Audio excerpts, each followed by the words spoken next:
Jesús, Señor de la creación, siendo en forma de Dios, se despojó de sí mismo,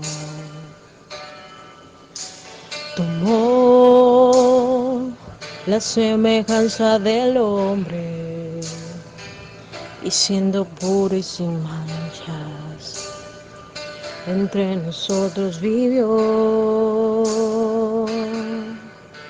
y asimismo se humilló, tomando forma de siervo, hasta su vida entregar y en una cruz terminar. Mas Dios a lo sumo lo exaltó y su nombre engrandeció, para que ante su autoridad toda rodilla se doble y toda lengua confiese que Jesús es el Señor.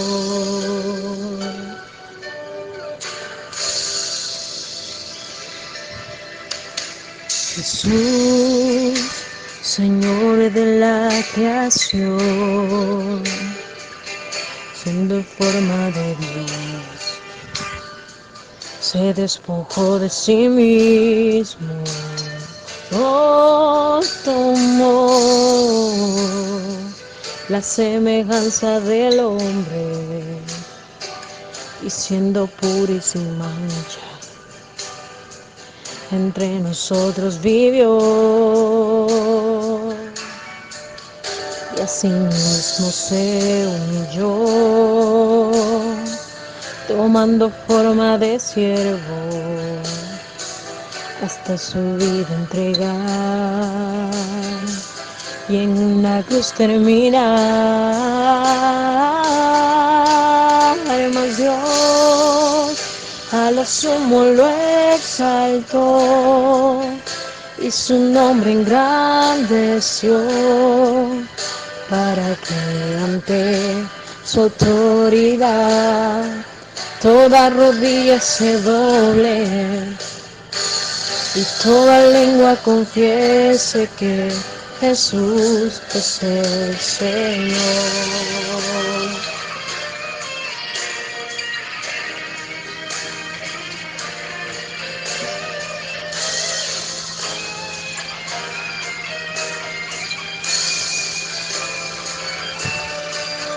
Mas Dios a lo sumo lo exaltó y su nombre engrandeció, para que ante su autoridad toda rodilla se doble y toda lengua confiese que Jesús es el Señor.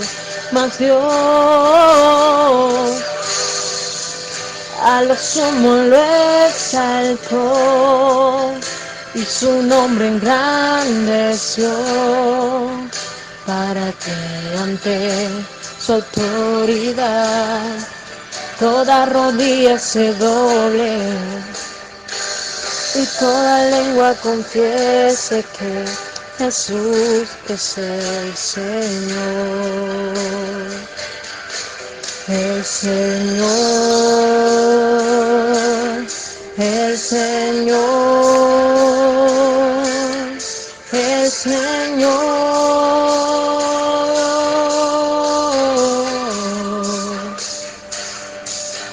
el Señor, el Señor, el Señor.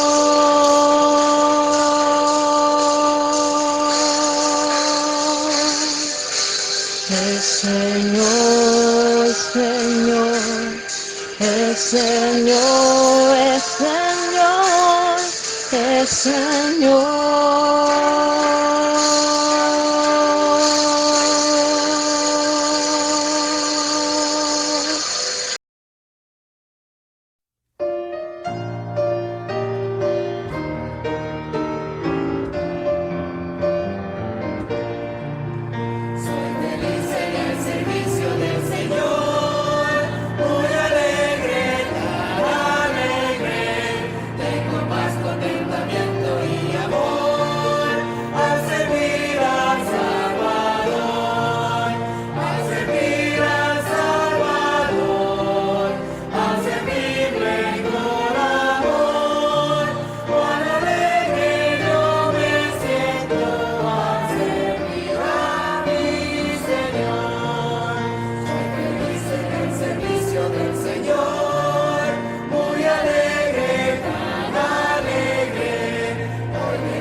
Cristo vivo sirvo y Él en el mundo está. Aunque otros lo negaren, yo sé que Él vive ya. Su mano tierna veo, su voz consuelo da. Y cuando yo le llamo, muy cerca está. Él vive, vive, hoy vive el Salvador. Conmigo está y me guardará, mi amante Redentor. Él vive, vive, en paz de salvación. Sé que Él viviendo está porque vive en mi corazón. En todo el mundo entero contemplo yo su amor, y al sentirme triste consuélame el Señor. Seguro estoy que Cristo mi vida guiando está, y que otra vez al mundo regresará. Él vive, vive, hoy vive el Salvador. Conmigo está y me guardará, mi amante Redentor. Él vive en paz de salvación. Sé que Él viviendo está porque vive en mi corazón. Regocijaos cristianos, oídos entonar eternas aleluyas a Cristo es recantar. La única esperanza es del mundo pecador. No hay otro tan amante como el Señor. Él vive, vive, hoy vive el Salvador.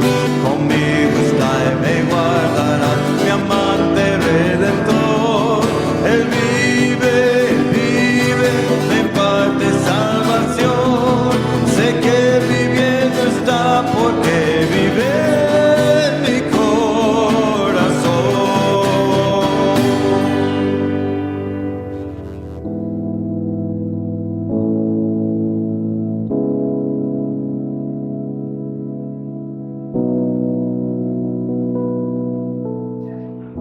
Muy buenas noches, mis queridos hermanos. Les amo en el amor de Cristo Jesús. Continuamos en esta noche con la lección 4 del libro de Esther que hemos venido estudiando los últimos miércoles. Nos corresponde hoy en el capítulo 2, desde el versículo 16 hasta el capítulo 3, versículo 6. Iniciamos con una palabra de oración en esta noche. Señor, queremos alabarte, adorarte, darte la honra, la gloria, porque tú eres bueno, para siempre tu misericordia y tu verdad por todas las generaciones. Te doy gracias, Padre, por este tiempo que vamos a compartir con mis hermanos. Esta porción de la palabra de Dios, que sea de edificación para cada uno de ellos. Les bendigo a cada uno de mis hermanos en sus respectivos lugares, en la distancia, pero que por este medio podemos estar muy cerca. Gracias, Señor, porque hasta aquí nos has ayudado, nos has cuidado y nos has protegido. Guíanos con tu Santo Espíritu en este estudio. Oramos en el nombre de Jesús, nuestro Señor y Salvador, para quien sea toda la gloria y la honra. Amén. Continuamos, mis amados hermanos, en nuestro estudio en el capítulo 2 del libro de Esther. Interrumpimos nuestra lectura en el programa anterior, en el estudio anterior, en el preciso momento en que esta joven Esther estaba preparada para presentarse ante el rey. Recordemos que al llegar el día señalado en que Esther se presentaría ante el rey Asuero, y según leímos en el versículo 15, vimos que ella no pidió llevar nada especial en ropas o joyas, sino que usó lo que le había indicado Hegai, que era el hombre de confianza del rey y guardián o encargado del harén o casa de las mujeres del rey. Para entonces, Esther se había ganado la simpatía de todos los que la trataban. Nosotros querríamos saber lo que le iba a ocurrir a ella. ¿Sería la ganadora de este concurso? Y lo interesante de todo esto es que sí, que ella sería la ganadora. Muy bien, comencemos pues nuestra lectura de hoy en los versículos 16 y 17 de este capítulo 2 de Esther. Fue pues Esther llevada ante el rey Asuero al palacio real en el mes 10º, que es el mes de Tebet, en el 7º año de su reinado. Y el rey amó a Esther más que a todas las otras mujeres, halló en ella más gracia y benevolencia que todas las demás vírgenes delante del rey, quien puso la corona real sobre su cabeza y la hizo lugar de Vasti. No tuvo que mirar a más mujeres en su búsqueda de una reina. Por lo que a él se refería, el concurso de belleza había terminado. Había encontrado a la que ocuparía el lugar de la ex reina Vasti, y Esther fue entonces convertida en reina. Nos volvemos a preguntar, ¿cómo llegó a ganar? ¿Fue acaso por casualidad o por accidente? No creemos que haya sido así. Creemos que su elección fue el resultado de la providencia del Dios Todopoderoso. Bendito sea tu nombre, Señor. Como veremos en el próximo capítulo, era esencial que Dios tuviera a alguien que en esa posición, con el objeto de realizar gestiones para proteger a su pueblo, y lo logró convirtiendo a Esther en reina. Por este motivo, fuimos introducidos en un palacio real pagano, en un banquete multitudinario y en la orgía que tuvo lugar. Dios quiso que viéramos su control sobre los asuntos de los seres humanos y de Satanás. Esta forma de actuar de Dios debiera ser de ánimo y consuelo para todos los hijos de Dios en esta hora en que vivimos. Y mis hermanos, siempre tenemos que reiterar una y vez más, lo haremos todas las veces que sea posible, que lo que está viviendo el mundo, que lo que está viviendo Colombia, que lo que está viviendo Barranquilla no es casualidad. Recuerde la palabra, no es casualidad, es causalidad. Es que detrás de esta pandemia está la mano de Dios. Por supuesto que todo lo que está ocurriendo es obra de Satanás, pero quien siempre tiene el control de todas las cosas es el Eterno, el Todopoderoso. La Biblia nos enseña en diferentes episodios, como en el que estamos en esta noche y hemos venido estudiando en el libro de Esther. Se nos dijo que el rey amó a Esther. Debemos reconocer que ello no nos sorprende en absoluto. En el libro que un profesor llamado Magui escribió sobre el libro de Ruth, puede verse el énfasis colocado sobre el romance entre Boaz y Ruth, que fue una hermosa historia de amor. El autor del libro la presentó como una figura de amor de Cristo por su iglesia. Debemos decir que el profesor Magui no encontró esa calidad espiritual en la historia de Asuero y Esther, porque en este caso el rey Asuero era un hombre decepcionado que casi había llegado al final de su vida.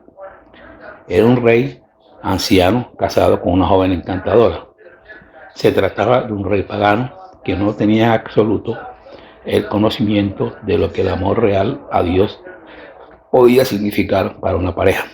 El autor de estos estudios no pudo encontrar en esa relación detalles como para ponerse elocuente de describirla, o para decir, como algunos han dicho, que esta fue una figura de Cristo y su iglesia. Sin embargo, el evento acerca del que hemos leído fue de la máxima importancia. Resulta emocionante ver a esta joven, perteneciente a un pueblo cautivo, convertirse repentinamente en reina de uno de los mayores imperios paganos que el mundo jamás ha conocido. La ola inminente de antisemitismo habría borrado de la historia a este pueblo y la totalidad del propósito de Dios hacia Israel se habría frustrado. Pero entonces, cuando el peligro apareciera, Esther estaba situada en una posición única. Por ello Dios la colocó en ese lugar. No fue casual, fue causal. Continuemos leyendo el versículo 18 de este capítulo 2 de Esther. Ofreció luego el rey un gran banquete en honor de Esther a todos sus príncipes y siervos. Rebajó los tributos a las provincias y repartió regalos conforme a la generosidad real. Recordemos que este libro comenzó con una fiesta y aquí tenemos otro banquete, el que tuvo lugar en honor de Esther, ya que el rey estaba tan encantado con la encantadora reina que ocupaba el lugar de la reina Vasti. Rebajó los impuestos por un año. Ahora leemos en el versículo 19. Cuando las vírgenes fueron reunidas por segunda vez, Mardoqueo estaba sentado a la puerta del rey. Mardoqueo tenía entonces una nueva posición, no un cargo, sino una posición. Se encontraba sentado a la puerta del rey. ¿Qué quiere decir eso? Que él era un juez, porque en el mundo antiguo el equivalente del Palacio de Justicia se encontraba a la puerta de la ciudad. La mayoría de las ciudades estaban amuralladas y por la puerta pasaban tarde o temprano todos los ciudadanos.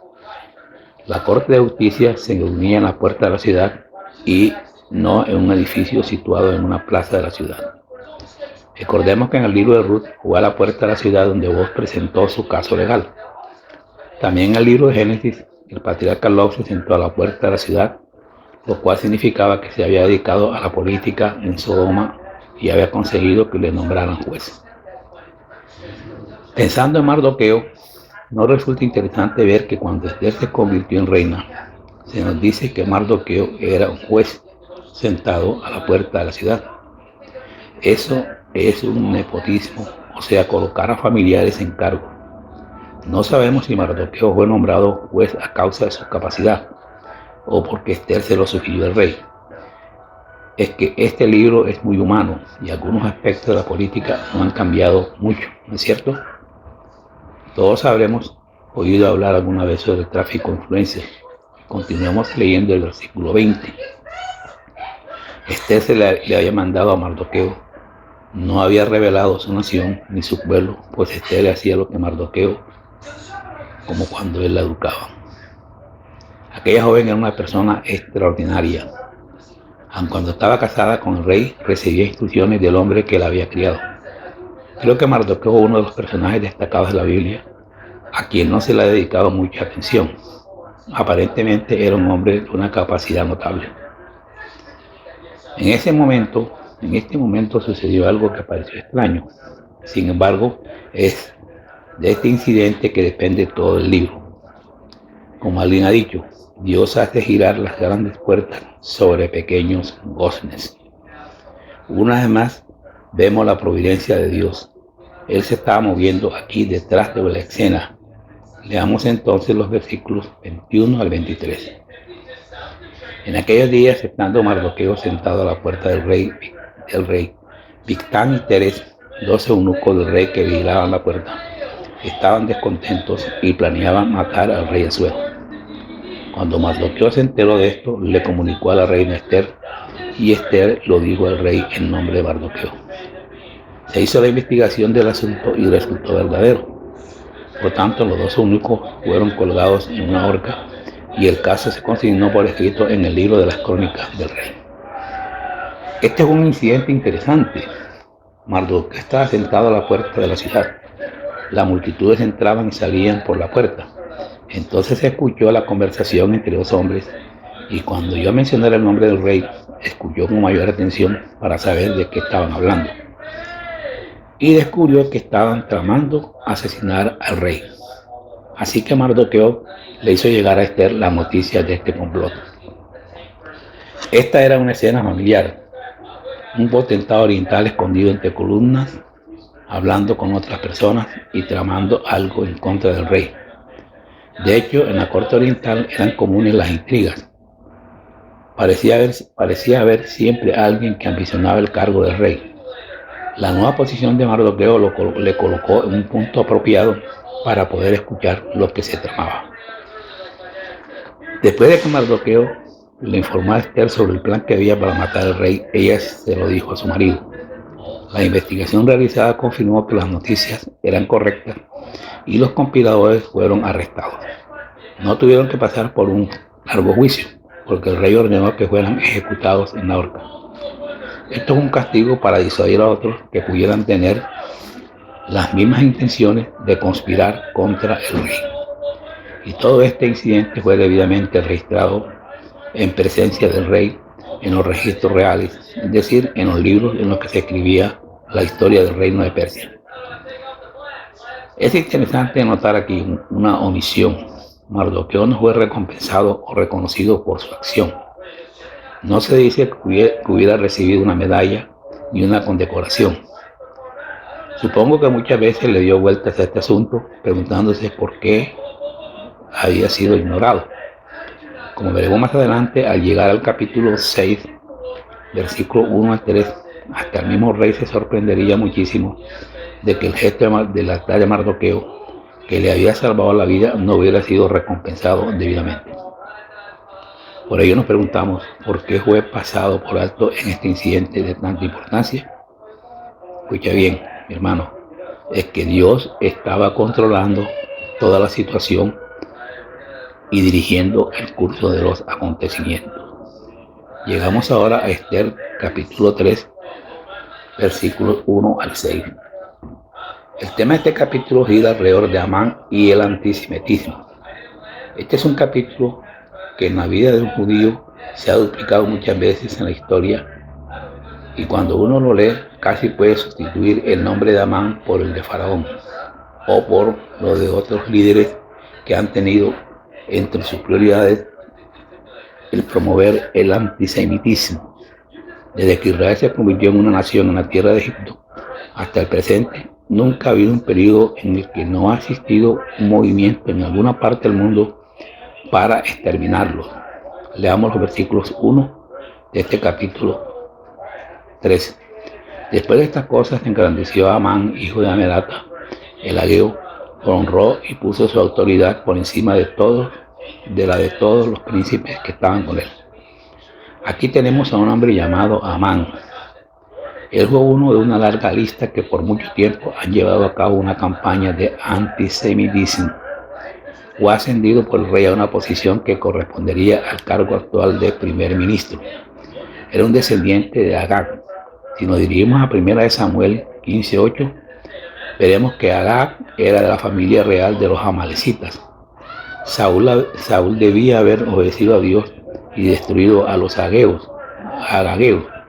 Si Saúl hubiera hecho lo que se le ordenó, su pueblo no se habría encontrado en esta situación, porque los agageos habrían desaparecido completamente. Dios pudo ver el curso de la historia y sabía lo que iba a suceder. El error de Saúl, al no haberlos exterminado, casi condujo al exterminio de su propio pueblo. Y así en este pasaje vemos a Dios actuando desde fuera de la escena y protegiendo a su pueblo. Dios iba a detener a Amán y ahora comenzamos a ver por qué él había colocado a Esther en el trono. Si ella no hubiera estado allí, el antisemita Amán habría exterminado a los judíos. Esa era por supuesto su intención. Continuemos leyendo el versículo 2.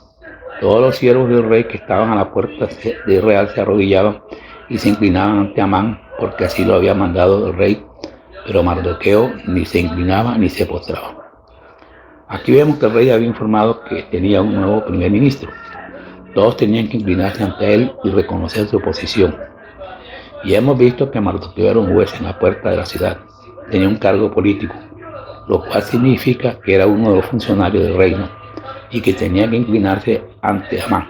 Pero se nos dice que él no lo hacía.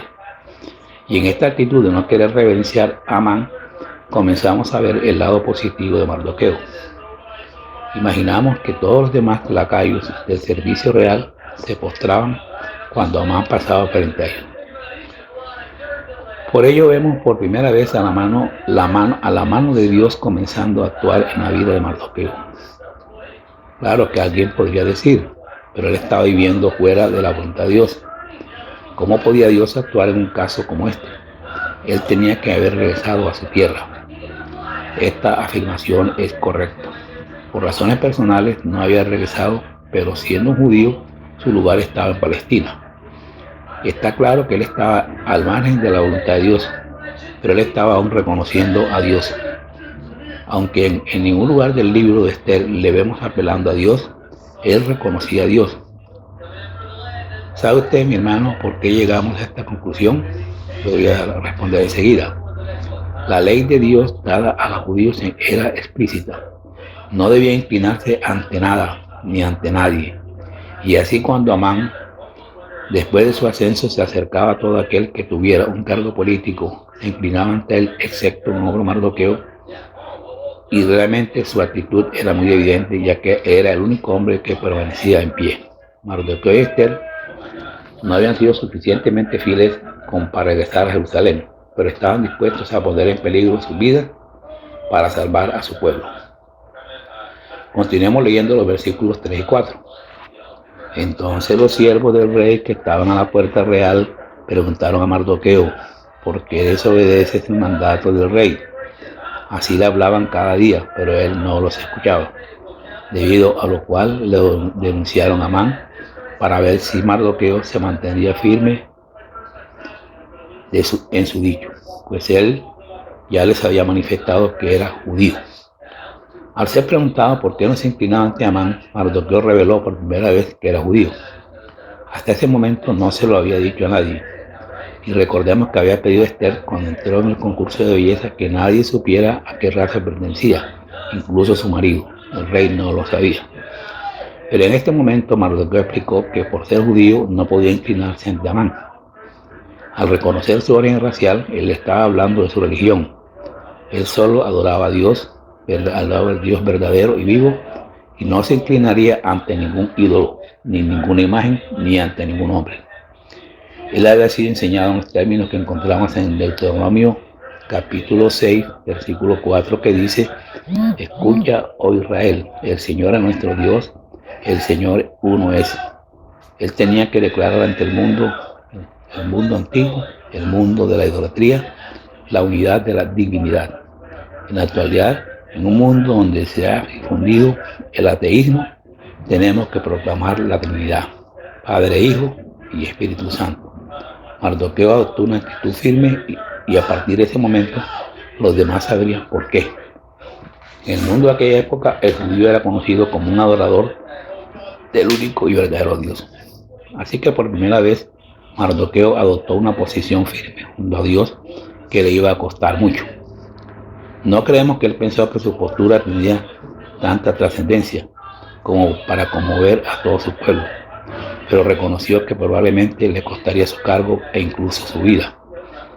Y dicen los versículos 5 y 6, cuando Amán vio que Mardoqueo no se arrodillaba ni se postraba delante de él, se llenó de ira, pero no contento con castigar solamente a Mardoqueo, y como ya le habían informado que era el pueblo de Mardoqueo, procuró Amán destruir a todos los judíos que había en el reino de Asuero, al pueblo de Mardoqueo. En este incidente, Amán reveló su pequeñez.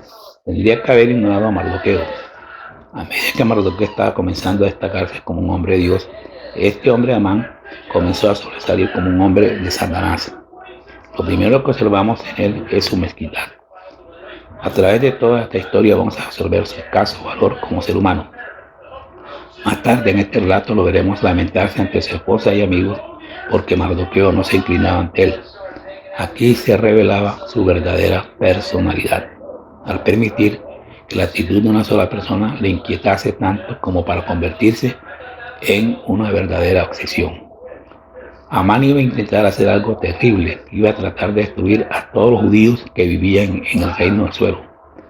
Estamos seguros de que ignoraba la promesa que Dios le hizo a Abraham de que bendeciría a los que bendijeran a los judíos y maldeciría a los que maldijeran a los judíos. Pero Dios ha cumplido esa promesa. Solo tenemos que retroceder en las páginas de la historia para descubrir que los judíos han presenciado el funeral de cada una de las naciones que trataron de exterminarle.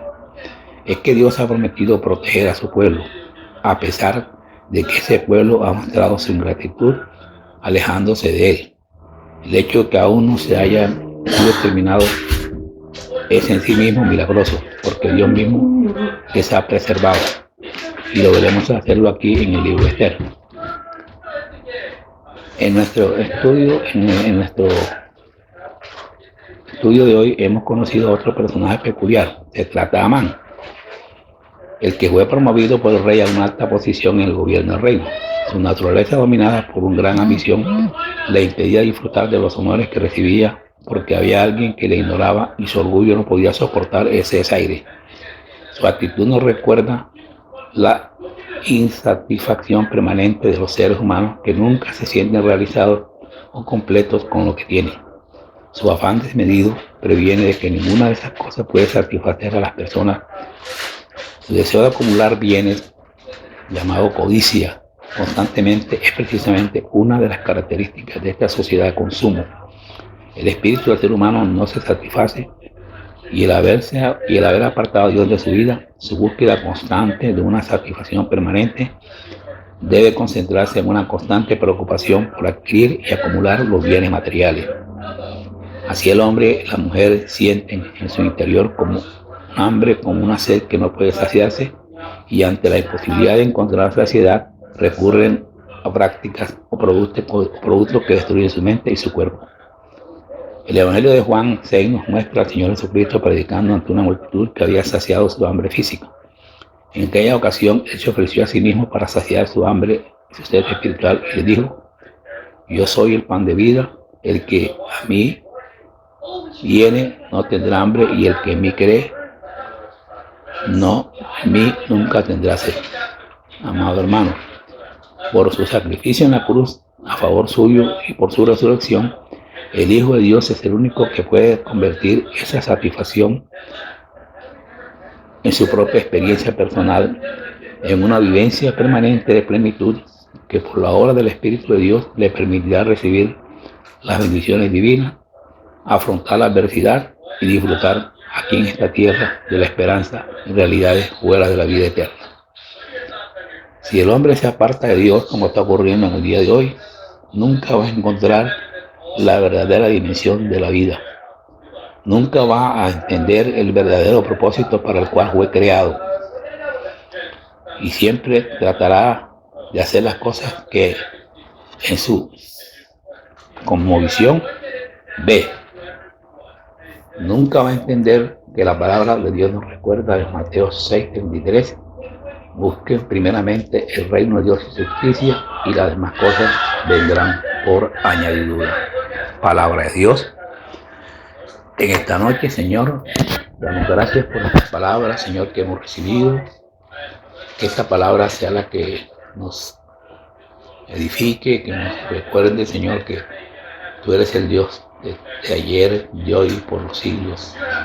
El Dios que nos cuida, que nos protege, a pesar, Señor, de muchas veces nuestra ingratitud, a pesar de nuestra desobediencia, más allá de nuestras limitaciones humanas, está tu grande amor, Señor. Está, Padre Santo, tu misericordia, está tu cuidado. Gracias, Señor, por esta palabra. Bendigo a cada uno de mis hermanos, que haya sido de bendición para todos este estudio. Oramos en el nombre de Jesús. Amén.